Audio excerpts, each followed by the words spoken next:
The final phase of the Synod on Synodality kicked off this week, and the topic of female ordination is or is not on the agenda.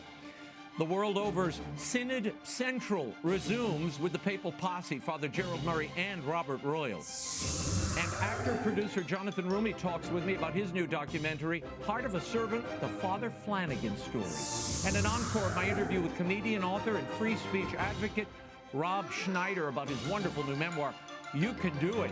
The World Over begins right now.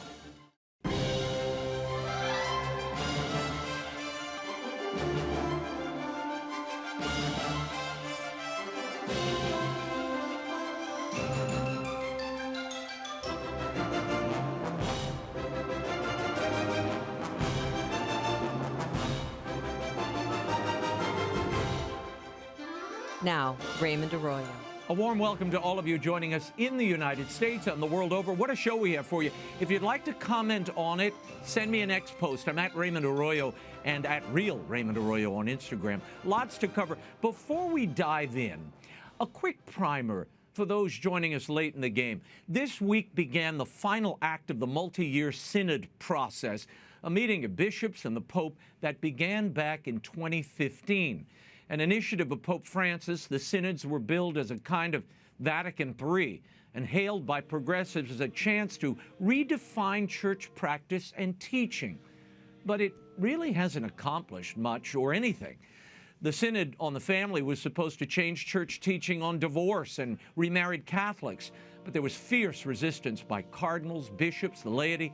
The battle was so ugly, the Pope had to settle for a footnote in a document cooked up by a committee.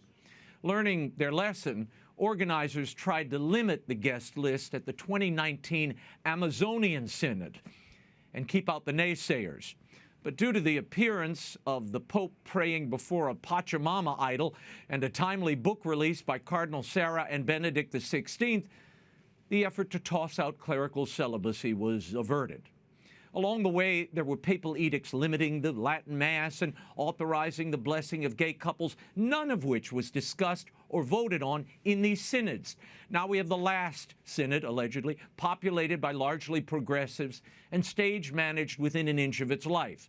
They want no floor fights, and the agenda is murky, given that most of the hot-button issues have now been sent to study committees handpicked by the Pope, which begs the question, why go through this theatrical parliamentary exercise at all, especially when the Pope will do as he pleases anyhow? And how can you listen to the whole church when only one voice of the church is allowed access to the synodal hall? With that, let's go to Synod Central, where we bring you the latest from this month-long Synod on Synodality in Rome. Joining me, the Papal Posse, editor-in-chief of thecatholicthing.org, Robert Royal from Rome, and canon lawyer and priest of the Archdiocese of New York, Father Gerald Murray, joining me from Manhattan. Gentlemen, here we go again. Before the Synod officially began on Wednesday, Pope Francis presided at what was called a penitential celebration. In this liturgy, Pope Francis had 7 cardinals read requests for forgiveness for 7 sins identified by the Secretary General of this Synod, and apparently these requests were written by the Pope himself. Cardinal Christoph Schönborn of Austria asked forgiveness in the name of all the baptized for sins against synodality and listening.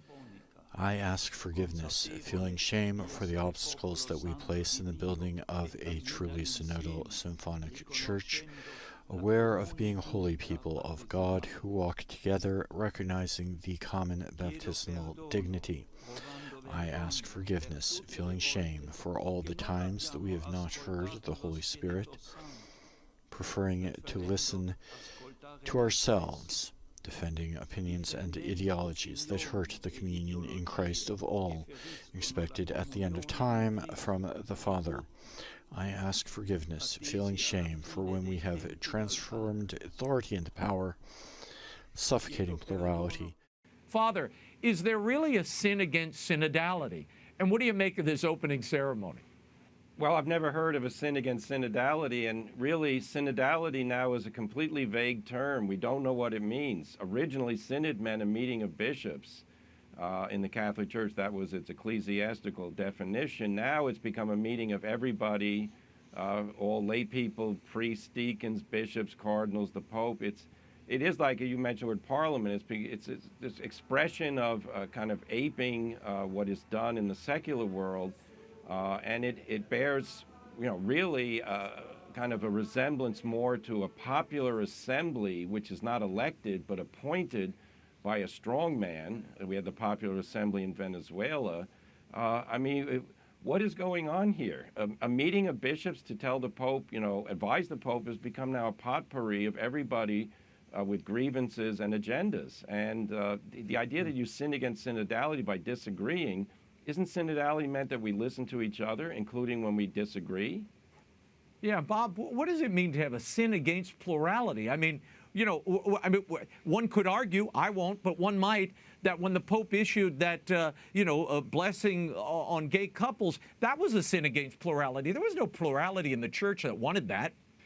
Yeah, it's ironic that Cardinal Schönborn, who is the primary author of the Catechism of the Catholic Church, an invaluable document stating what we believe and what we believe ought to be our morals, apologized for turning authority into power. I think that without authority, without proper authority from God, what is the church other than a debating society? When we receive a revelation from God, someone has to interpret that, and that has to be an authority. Now, what we've seen, and you rightly say, is that that authority has been turned into power and has created an obstacle for some people, like the traditional Latin Mass. People were not harming anyone. They're no longer basically allowed to celebrate the Latin Mass. There are people who've been insulted as being rigid and being backwardist. And yet, at the same time, we're told that this is supposed to be a conversation that gets us beyond our own views of the world and gets us into a listening dialogue with one another. So it's clearly a contradiction in terms, and the real oddity about it all is, I think, anyway, that synodality is not a what. It's a process, and we've been told by some of the synod organizers that the synod is what it does, which means it can do just about anything. Okay, reading one of the prepared petitions for forgiveness was the head of the Vatican's doctrinal office, Cardinal Victor Manuel Fernandez, and he was begging pardon for the supposed misuse of doctrine, expressing the following. Shame for all the times that in the church, especially us pastors who are entrusted with the task of confirming our brothers and sisters in the faith, have not been able to guard and propose the gospel as a living source of eternal newness, indoctrinating it and risking reducing it to a pile of dead stones to be thrown at others. Bob, the sin of using doctrine as stones to be hurled, your reaction quickly. Look, I think it's exactly the opposite. If you want to look at a sin that certain members of the clergy have committed, it's not defending doctrine. I mean, how many people are throwing doctrinal stones at other people? It's a small group. It's like the Pharisees. The number of people who ignore Catholic doctrine and think that they can change is immensely larger. So, look, I understand what they think that they were trying to do with it, but it seems to me that the exact opposite is the reality. Yeah, Father, it sounds like restating and defending established church doctrine is now a sin. So what's the purpose of doctrine at all then? No, this is, I'll say it quite quick. This is a ridiculous and contemptible idea that telling someone the truth of Christ as taught by his church is somehow an attack, if not an attempt to kill that person. Because remember, stoning is a means of killing people. So throwing stones by telling them the truth, defending the Trinity, the Incarnation, the real presence, I think this goes back to the moral order. When you tell people not to commit sin that they like to commit, they feel offended. They're not offended. They're being liberated from their error by being told that their behavior doesn't conform to God's law.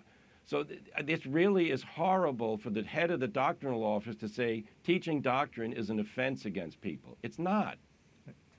Father, there were a string of cardinals. I can't go through them all. We just don't have time. But Cardinal Kevin Farrell of the Dicastery for Laity, Family, and Life read Pope Francis's prayer for forgiveness on behalf of all the men in the church for the times that the dignity of women has not been recognized or defended. He said, on behalf of all members of the church, especially us men, acknowledging the certain contempt for the dignity of women and making them, quote, silent and submissive. Father, what do you make of these newly coined sins? And who in the church made women silent and submissive? And why didn't anyone tell Mother Angelica or Nancy Pelosi? This is a ridiculous caving in to feminist categories, which basically say since men are in charge, women are oppressed. This is absolute nonsense. The highest saint in the church is the Blessed Virgin Mary. The female saints throughout history among the most inspiring leaders that we have on the path to heaven. I work as a parish priest. I don't know, 75, 80% of the people I cooperate with on a daily basis are women. What this is getting at is to say to the feminists who want to have female ordination, I'm sorry we offended you, please forgive us. This is ridiculous. You want to defend women? How about we teach the truth about marriage? How about we teach the truth about abortion? And I praise Pope Francis because he's been teaching that truth recently with great vigor on the airplane. Mm-hmm. But telling women that they're oppressed by a male church, this is nonsense. This is not the truth. Bob, what do you make of this entire penitential service? Again, it sounds like it could have come from a UN website or something. Yeah, I mean, as we can see quite clearly, it apologizes for a lot of sins that are kind of a progressive nature, a kind of a liberalizing nature in the church that fit quite well with what goes on in the developed world, in Europe and in the United States and other developed countries. Meanwhile, around the world, when things like the blessing of gay couples is proposed by the Vatican, we get an enormous pushback in Africa, in Asia, in Eastern Europe, among the Christian Orthodox, and from many others as well. So there are many other voices out there, and why those particular sins were selected as opposed to others, you can only put it down to a kind of a politicizing element in this penitence right before you begin a big event like the Synod. Jens, at the start of this Synod on October 2nd, Pope Francis defended the changes to the Synod that now allow participation of non-bishops as full members. He said the following: the bishop, the principal and visible foundation of unity of each particular church, cannot carry out his ministry except within the people of God and with the people of God, preceding, standing in the midst of, and following that portion of God's people entrusted to his care. Father, your thoughts on this, and why call it a synod of bishops if this is the, quote, new way with the people leading the shepherd? Well, this has been a problem since the Pope decided that we were going to have lay people and priests and deacons and women and men religious as equal voting members of a synod. The Synod of Bishops was started after Vatican II by Pope Paul VI, precisely so that representative bishops from throughout the world could advise the Pope, because the bishops, according to Vatican II, share a common concern for the entire church. Now this has become basically what Bob used the word debating society. Everyone's in on the act. Everybody gets to talk, but by the way, they're selected people. Why is a bishop important in a diocese? Because he is a successor of the apostles who is responsible for that flock. So therefore to say, well, the bishop is equal to the layperson at a synod is to undermine the order of the church. The bishops are ordained ministers of Christ, and they're hierarchs, meaning they have authority to guide the sheep. That is being neglected. In fact, it's really been eviscerated at this synod because, you know, a college student has an equal vote to a cardinal in charge of a Roman curia, of a Roman dicastery. This is not how the church works. Yeah. Well, my concern is, and you heard it in that definition, the bishop is a symbol of unity. He's not a symbol of unity. He's the shepherd of souls. And you know, Bob, your reaction to this quickly before we talk about, well, I'll get your reaction to this as well. Cardinal Mueller, Gerhard Mueller weighed in on the canonical issues with this synod. Given the preponderance of non-bishop participants and voting members, he said it is not a homogeneous assembly, and therefore the canonical status of the assembly is not clear. It cannot be that all are giving counsel and speaking together, and the Pope remains as the only authority who decides according to his own parameters and not according to the revelation, the revealed truth. This is the wrong perspective. Bob, your take first, and then Father. Yeah, I'd like to hear the canon lawyers speak about this one, but just as a layman, let me say this. This business reminds me of a joke. It actually happened, though, that someone asked Cardinal Newman once, does the church need lay people? And he said she would look awfully foolish without them. Now, if you took this just at a superficial level, of course it's true that bishops need to be working alongside lay people. That's what he's there for. A shepherd must have sheep. But I don't think that that's what was intended here. And what I fear is that under this sort of high-sounding way of democratizing what the shepherd and the sheep are really about, it's really about increasing the power of lay people in the church in ways that are unspecified. And I think Cardinal Mueller is exactly right, therefore puts into question what is the status of a bishop. A bishop is either the shepherd who watches over the sheep, or he's just a larger sheep or a central sheep walking along with the rest of the flock. Father, you're the canonist of the group here. Cardinal Mueller questions the canonical status of this entire synod, given how differently it's being conducted from synods previous. Your thoughts? Yes, well, Cardinal Mueller is right if you talk about theology and canon law reflecting theology.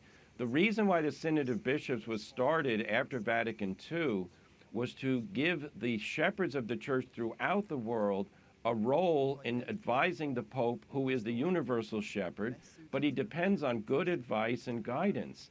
And that is given in their role as shepherds with and under the Pope. So the idea that the leadership of the church is now going to include in some strange way in these solemn deliberations people who aren't shepherds, who aren't bishops, it undermines the unique nature of the episcopate in the church. This is really, it's a serious problem. Cardinal Burke spoke about this a year ago. This is a very serious problem. We are not like the Anglican Church, where the leadership can decide, well, lay people and priests and bishops, everybody has an equal role at a synod. No, this is really a violation of what Vatican II intended with the Synod of Bishops. Bob, as we've been reporting for months, LGBT issues, the ordination of women, those have all been slated for discussion in private study groups set to meet all the way through June of 2025.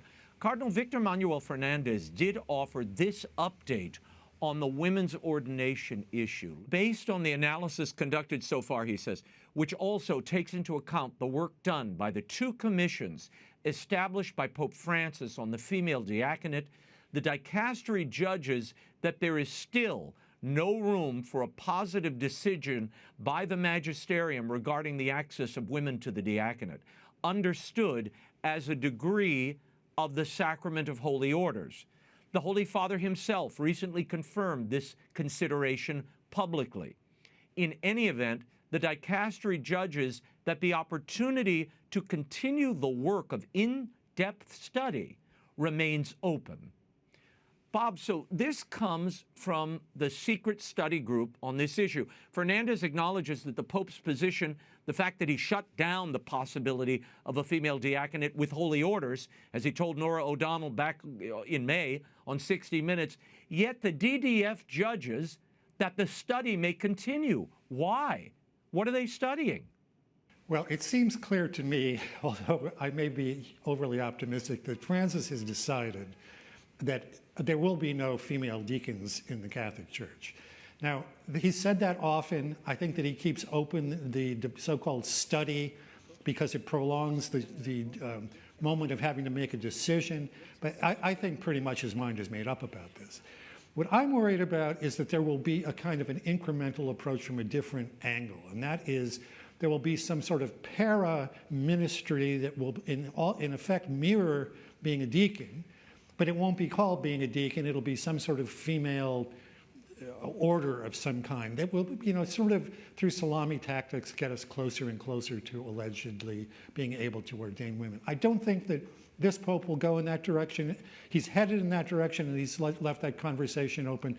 But it's very odd. You say that word "still." It still seems impossible to pronounce in a affirmative way about deaconesses. It means that they're going to continue to discuss as long as they can and not make a decision. Yeah, Father, I mean, Will the DDF, the doctrinal office of the Vatican, eventually overrule the Pope? Are we seeing the development in real time of some kind of non-ordained diaconate for women?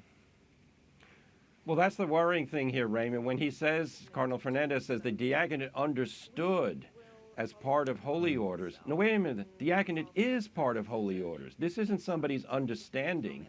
You know, you and I can understand a historical event differently. We can't understand a sacrament differently because it has one nature. So it's very worrying. I think Bob's right on target here. I think they want to try and probably resurrect deaconesses, which are definitely was an institution in the early church, but had nothing to do with being ordained as male deacons were ordained.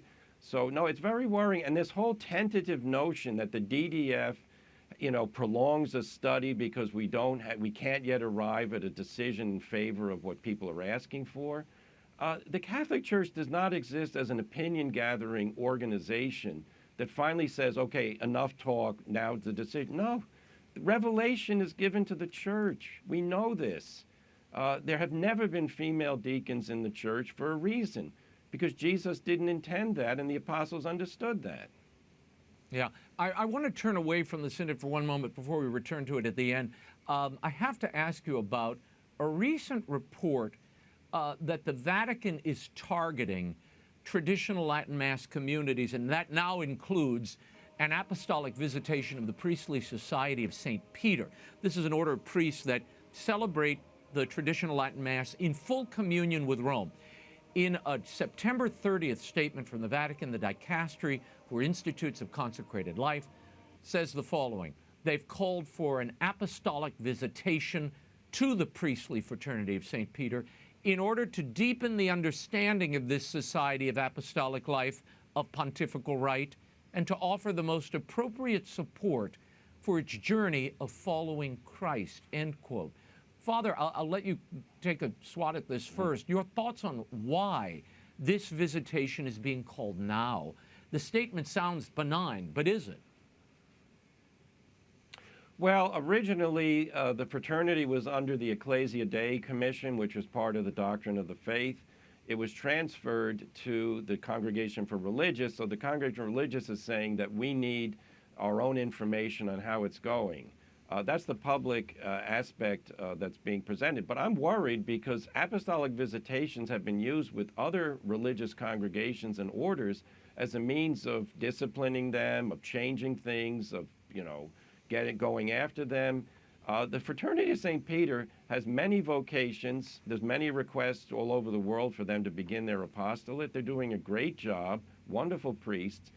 Taken in line with Traditionis Custodes, what we have here is a continual surveillance mode on those people who like the Latin Mass. Where's the surveillance mode on religious orders which promote heresy and immorality? I haven't seen that. Yeah. Bob, the Fraternity of St. Peter just had an apostolic visitation in 2014. And as we've reported many times, there are a plethora of different Eastern rites with different styles of liturgy within the Latin Church. There's the Ordinariate. There's the newly authorized 3-year study of a new Amazonian rite liturgy in South America. So what is the problem here? Yeah, and one of the sins that was confessed at that penitential rite is the sort of stifling of diversity for a kind of a unity. Look, you can't help but be nervous in seeing this happen. It kind of reminds you of that old joke of Ronald Reagan's that the most terrifying phrase in the English language is, "I'm from the U.S. government and I'm here to help." Well, you don't investigate a group like this after all the measures that have been taken against the Latin Mass, without there being the expectation that maybe there's something more than just a authentic desire to help people be more authentic in their vocation to the Latin Mass.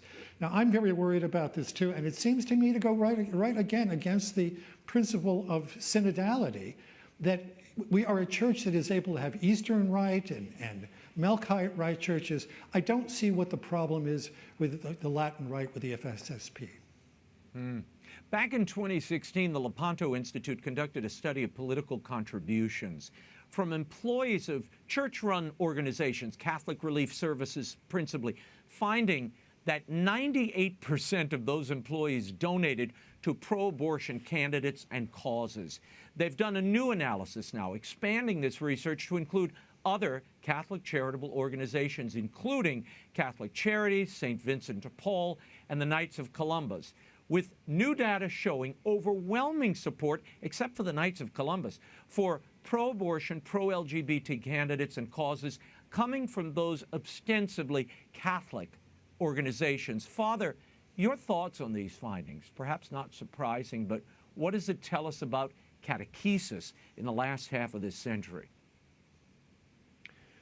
Well, it tells me that these organizations, sadly, employ a lot of people who do not share the Catholic perspective on morality. And that is sad. How can you be promoting and working as a church organization to promote the truth of Christ, that Christ loves the poor, the sick, and not include the unborn? Or how can you work for an organization which promotes the proposition that moral living is the only path to happiness, and yet they're voting for candidates who want to enshrine in law immoral behavior? It's very disappointing, and it's sad because, except, as you say, the Knights of Columbus, apparently these organizations don't require that their employees share the mission statement of those organizations in beyond the sense of simply helping the poor, but to do it from the perspective of Christian charity. Bob, they say follow the money. How might this explain the synodal agenda and the preoccupation with just these causes that some of these folks are supporting politically?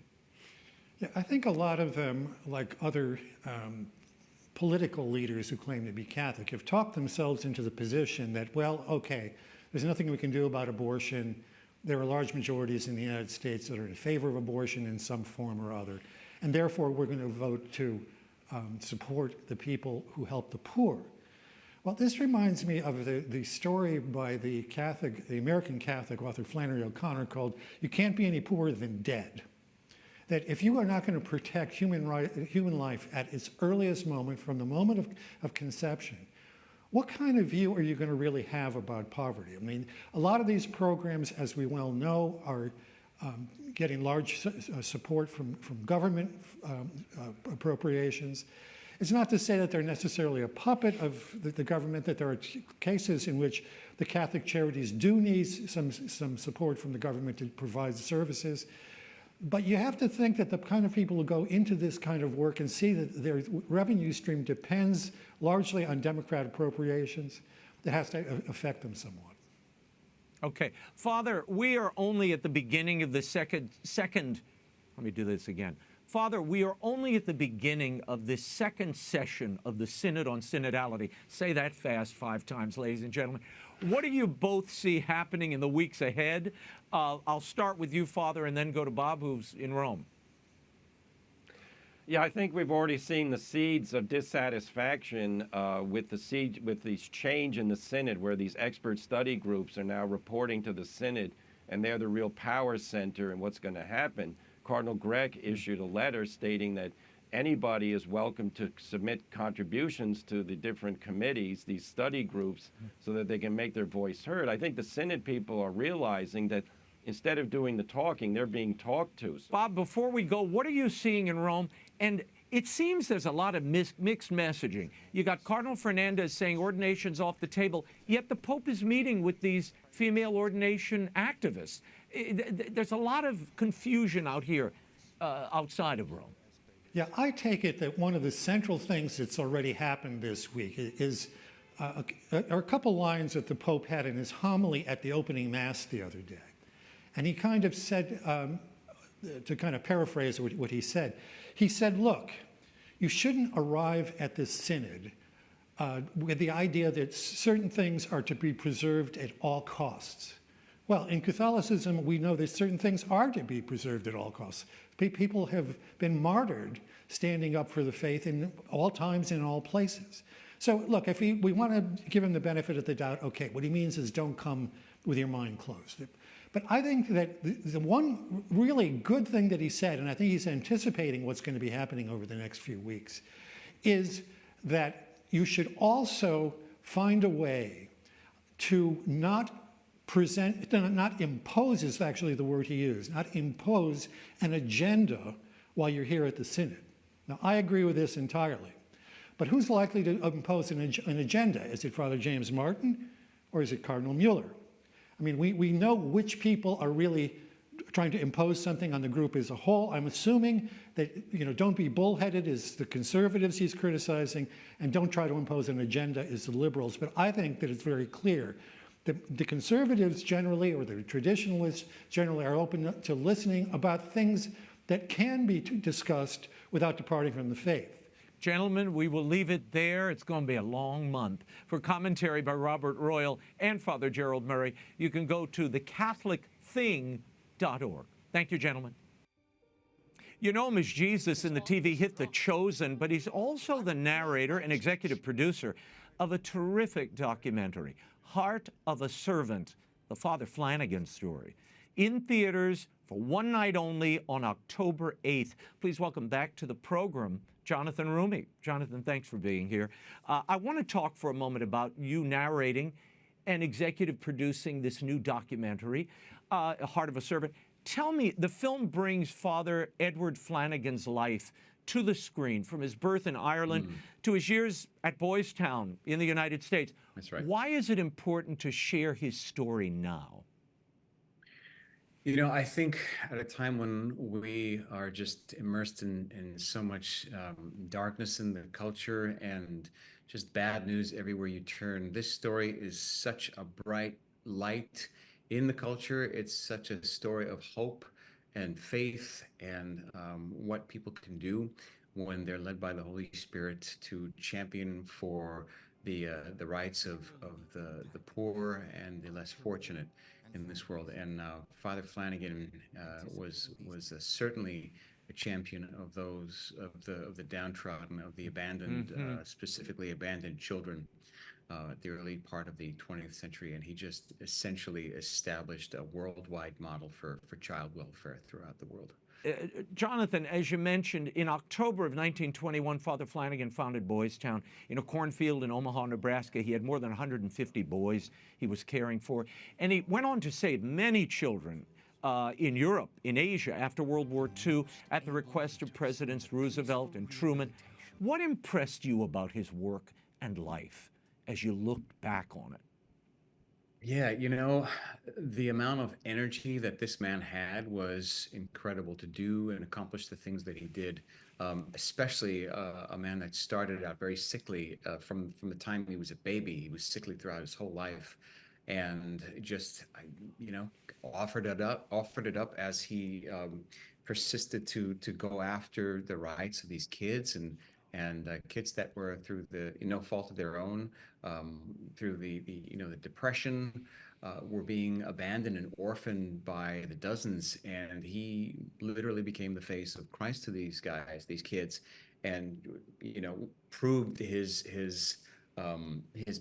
own personal maxim that there was no such thing as a bad boy, and that essentially children needed love and compassion and guidance and chores and things that would make them a productive member of society, that essentially gave the United States this crop of young men that otherwise would have ended up in jail and had successful lives. And I went to visit Boys Town not too long ago for the premiere of the film, and I met a number of people that were actually working at Boys Town, which still runs now and takes care of kids that need guidance, that need a little extra. I mean, it's not just boys; it's also girls as well. But young people that need a shot at life that maybe they didn't have just growing up, on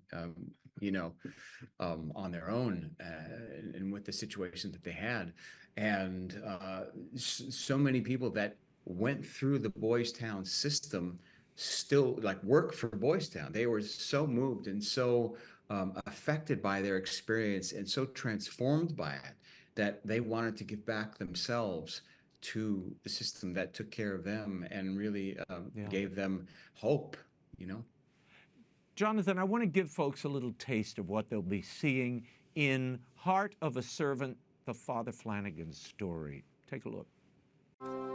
Father Flanagan foresaw the widespread devastation the war would leave in its wake. particularly the impact it would have on children and families. Anticipating these needs, he wrote a letter to an old friend to see what could be done.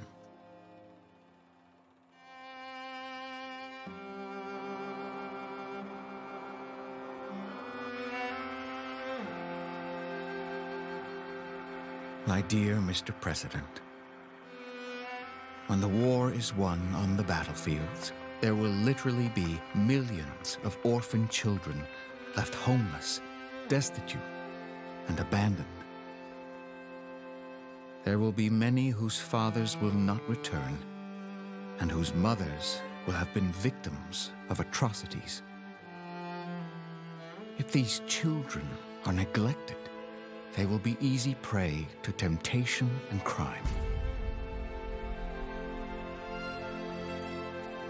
If, however, they are properly cared for, they will become the most able leaders in the peaceful rehabilitation of their countries. If you feel, Mr. President, that my knowledge of this problem, gained through many years of actual experience, can be effectively applied, my humble services are yours to command at any time. Our viewers may remember the hit film from 1938, Boys Town, starring Spencer Tracy and Mickey Rooney. Tracy won the Oscar that year in 1939 for playing Father Flanagan. Father Flanagan famously said, Jonathan, that there is no such thing as a bad boy. How did he live that philosophy on a day-to-day basis? He poured into these children. He poured into this town, this life, this society that he created, and they in turn gave everything they had to Father Flanagan. In fact, when many of them went off to fight during the Second World War, they named, the majority of them named Father Flanagan, those who went to Boys Town, of course, as their next of kin, and also he was voted America's #1 war dad. And so, I mean, the proof was in the lives that they lived, the lives of service, the lives of activism, the lives of compassion and love, and you know what they went on to accomplish. Not just as children that other people would have just written off, but as adults, was just extraordinary. Father Flanagan's cause for canonization has now been opened, and the vice postulator for the beatification is himself a Boys Town alum. There are other Americans in competition, as you know. The first native-born American saint is a hotly contested title. You've got Venerable Fulton Sheen, the first male saint, rather, American male saint. You've got Fulton Sheen, you've got Pierre Toussaint, you've got a whole slew of people. Why do you think Father Flanagan should be a saint, and what's the status of the cause? He currently is a servant of God, and he was essentially a living saint. Everything that he did, what he sacrificed physically, mentally, spiritually on behalf of these kids, the fact that he went up against the Ku Klux Klan fearlessly, and put himself always second to the children that he cared for, just was a testament to his cause. And for instance, you go to Japan and their entire child welfare system is based on the structures that Father Flanagan put in place. In Austria, there are streets named after, schools named after him, that they know very well how much of a legacy that he left all over the world, really, because he was sent to these places to try to really implement the rules that he came up with, the structures that he came up with in America for Boys Town, and start implementing them all over the world where these kids were in need of guidance and tutelage and just a second chance. Jonathan, finally, why did you labor over this project? What did you hope viewers would take from Heart of a Servant, this new documentary coming to theaters on October 8th? My goal was to bring Father Flanagan's story into the world, to let people know how accessible his story is even today, how relevant and how needed it is. When we're in a time where we need somebody that is fighting for the poorest and the most impoverished, the most vulnerable. Children are the most vulnerable members of society, and that hasn't changed. That'll never change. They will always be the most vulnerable of society, and we need someone to champion for them. And Father Flanagan was that man. Jonathan Roumie, as always, thank you for being here. Heart of a Servant, the Father Flanagan story, narrated by Jonathan Roumie, and in theaters for one night only, Tuesday, October 8th, from Fathom Events. For movie times and tickets, go to fatherflanaganfilm.com. Thank you, Jonathan. Thank you, Raymond. He's a stand-up comic, a star of countless classic comedy movies, and former writer and Emmy-nominated cast member on Saturday Night Live. He's also become a crusader for free speech and the First Amendment. And he's got a fascinating new memoir that touches on that very subject. You Can Do It. Speak Your Mind, America. It's available now everywhere. Now, I sat down with him in Washington, D.C., and we went for about 45 minutes. And I hate breaking promises to you, because I promised you this full interview, and we recorded it. And for whatever reason, there was some technical glitch, and the entire interview has been vaporized. So I don't have the full interview for you. All I have is the 16 minutes that we aired a few weeks ago, where Rob talks about his Catholic faith. So I wish I could bring you the whole thing. We'll get a full interview with Rob in the future, but for the meantime, here's a bit of my interview with Rob Schneider. You Can Do It opens with the most unbelievable intro I think I may have ever read. And I've read a lot of intros. And here's what it touches on: Filipino slurs, assorted profanities, gambling with Norm Macdonald, and Father Chad Rippinger. How do you put all that together, Rob? I'm a new Catholic, so I'm coming at this in as an older gentleman who also has had a wonderful gift of these beautiful children. And I have to be the guardian, and to be parents, not friends, but parents to these beautiful kids. And you want to raise them in something that is meaningful. And the thing that constantly is that you will hear about, like whether it's the former Soviet Union, whether it's North Korea, or whether it's China, is that godless tyranny. There is a hopelessness, and I will say that. There's a sadness and an emptiness that children now are feeling, that these young Generation Z has, and it is because of a godless society. So there is a hopelessness in that, and I really, really feel that if they could come closer to God and realize this great gift, and to be the reflection that God calls us to be, God's reflection on us. Well, somewhere in You Can Do It, I wrote this down the other night when I was reading the book.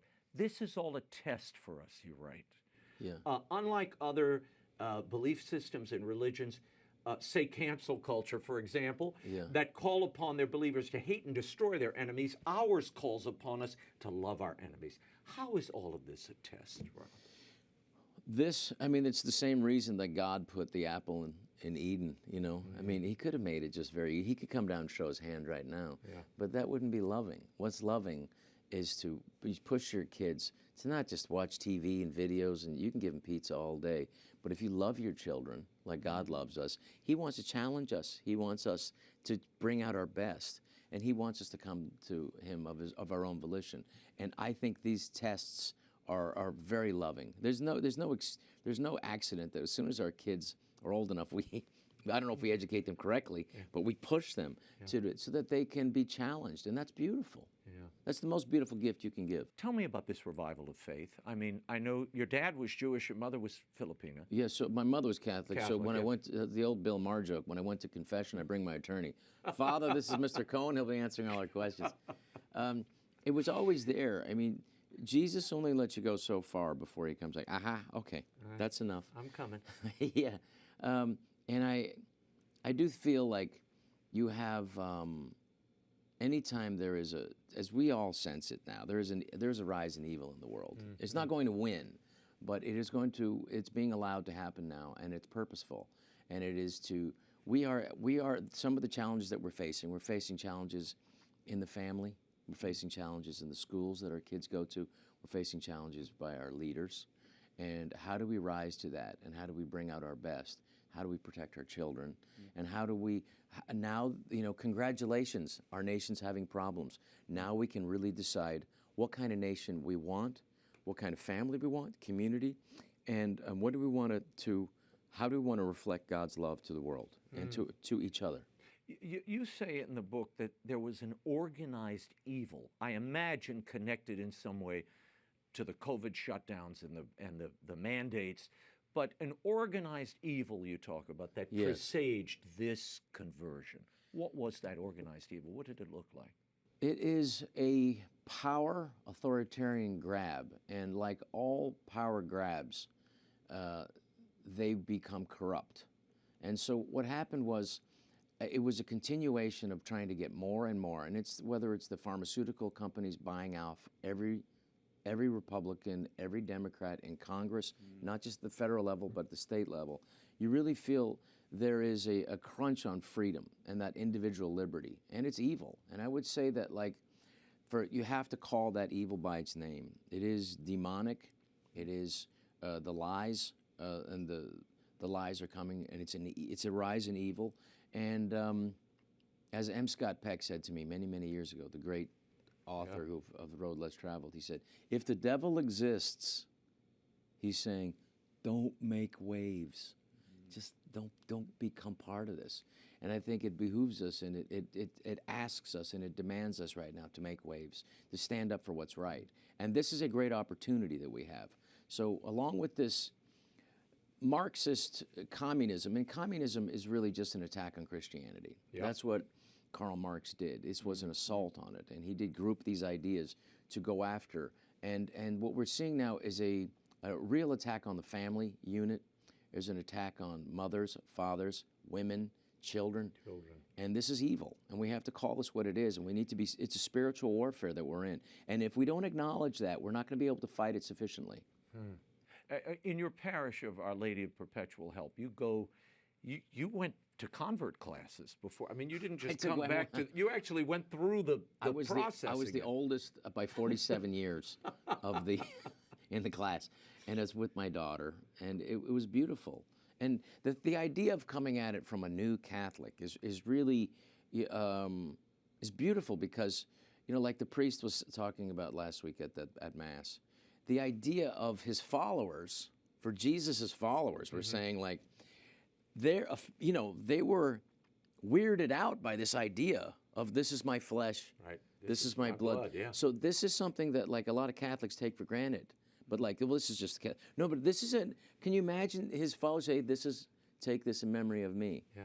This is my blood. And someone go I don't know. That's a little weird. So I really feel that these ideas and this stuff is fresh, and it really and it's beautiful. And what it talks about is the sacrifice and love of this. And a beautiful thing that my father pastor said to me, which just made me tear up. He said, talking about salvation and talking about the sacrifice and what we need to sacrifice now, because speaking up and talking and protecting our families and our nation is important now. And he talked about the sacrifice of Jesus, and he said, even the cold breeze that the baby Jesus felt the night he was born is enough suffering for your salvation. And I was like, wow, how beautiful is that? How much more so, what does it cost to risk your career or potential job when you think about what we need to protect for our children? And our children are under attack now. Yeah. And this society demands that we stand up and be courageous. I saw you talking to our pal Tucker recently about the power of the rosary. Yeah, how has that... Yes. Is this a new devotion? Wow. I need this. Look at that rosary. I need this. This was just given to me. Look at that, with the St. Benedict medal and all. Yes. Where was this a devotion? Did your mother pray the rosary? Did your family pray the rosary? No, my mother didn't, but Patricia and I did it the other night. And when it was a lot of worldly pressure and tension, and it all dissipated so powerfully. The idea, because people talk about prayer, you got to pray, and we get our prayers, but it's powerful. Yeah. I felt the prayers of many people, but specifically when you pray with another person, someone that love, and the greatest gift that Jesus has given to me is my beautiful wife, Patricia, and those gorgeous kids. And we prayed together, and I felt a sense of peace for days. I mean, for the next day.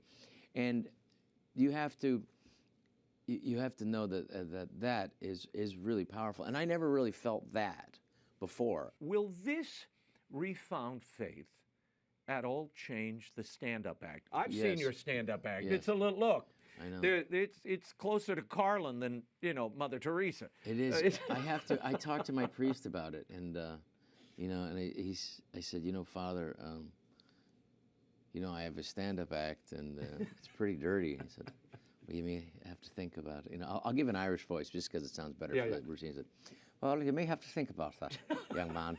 And I said, you have to do it the right thing. And he said, I said, but it's pretty funny. Well, yeah, but you're either serving the Lord or you're serving the world. And I said, yeah, you know the right choice to make. I said, you're right. I said, I don't know if I'll be able to give as much money to the church. He said, you got to make the people laugh, Robbie. You've got to make them laugh, Robbie. If you don't, that's your gift. Well, if you're asking my opinion, Rob, you can do it. Oh, thank you can do it. But All no, look, I think it's a comedy club. People, there's a certain segment of the audience that is going to expect some edge. I am Venal. I am changing it. Thank you. I am changing it, and I do have to make an adaptation. But at the same time, I think that it's important to, and that's the thing about Catholicism now, and why the outreach and why there's such growth right now, is because we have to reach out to everyone. Yeah.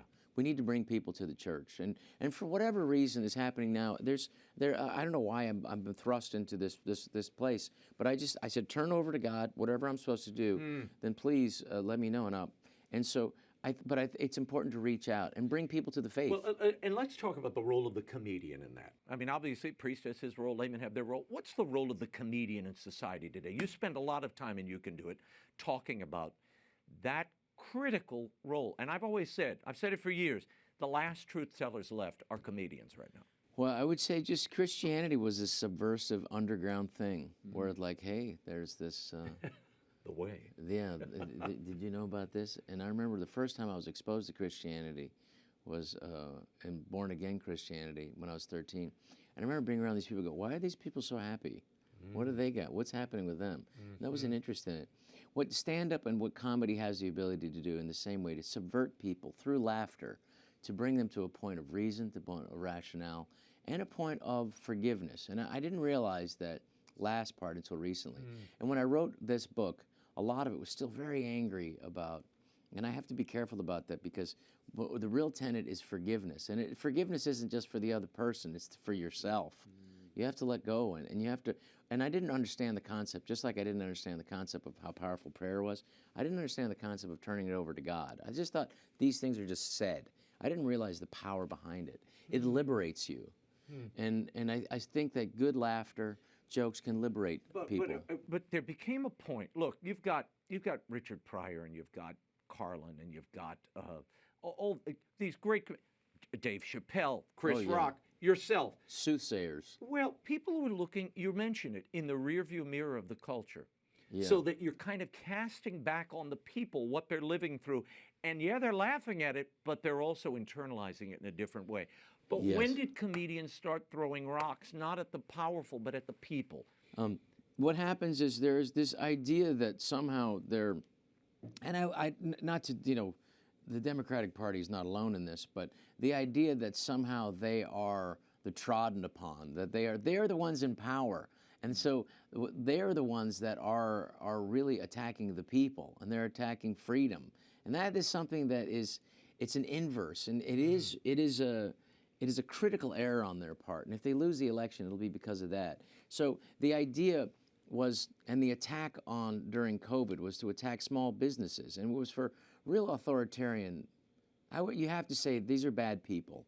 When Gavin Newsom closes churches and keeps open strip clubs and weed stores and liquor stores, but closes the church, at that point you have to go, thank you for being so openly honest and hostile towards God and towards people, that you would take away this solace that people needed at that terrible time. The thing about Satan, the thing about the devil, and the thing about evil is it, at its core, it has to expose itself, and it has to. And so you see it, and you go, okay, well, that's evil. Right. So it makes it more obvious. And in these times, which I think we have a rise of evil, and it's not going to go away anytime soon, just like it happened 100 years ago in Europe.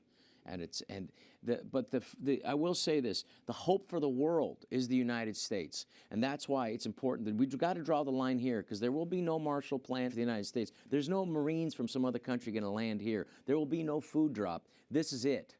This is the final stand, not just for the United States, but for the world, for freedom. So whether problems we have, whatever, we cannot let this current administration continue to undermine us and make it more dangerous here, so that we can allow this Marxist regime to take over. And believe me, that's a real threat. I don't think it'll win. You know what? I was stunned to read that you almost left stand-up, or you weren't going to go back to it. And then you spoke to Chris Rock. Chris Rock was, because Adam Sandler was always telling me to do it. But he loves me, and he's my brother, and he's just like, he's worried about me financially. He said, you should go back at that. But when Chris Rock says, he told me, he said, you could be the best at this. And I said, yeah, but I don't even, thank you, but I don't even know what I would talk about. And he said, just talk about what you talk to me every morning. So he's one of those wonderful, real liberals who supports freedom, supports ideas, and supports this, and has a great faith for what this country offers, which is opportunity. And he really is one of the masters. He's the guy who changed modern comedy. So I really took him seriously. And I said, I don't know if I could do it. And then he came up to me and he nudged me. He knew how I engaged. He said, you know what I think? I said, what? I think you don't like money. And I went like, all right. So there's money. He said, yeah, there's money. What are you, stupid? What are you? And so thank you, Chris, for that. And I will say it's reopened my career, and it's opened my eyes, and it's got me to meet many people to make me realize that, the problem of New York and Los Angeles is you can get caught in your own echo chamber, and you don't realize the ramifications for the garbage that's cranked out in the liberal media that doesn't represent most of this country. It doesn't help most of the country. You can do it. Speak Your Mind, America by Rob Schneider is available now at bookstores everywhere and online, and we're going to catch up with him in the days ahead. That's all the time for now. Be sure to tune in next week for another update on the Synod and my exclusive interview with Coach Joe Kennedy and the movie based on his life, The Fight for Religious Liberty, Average Joe.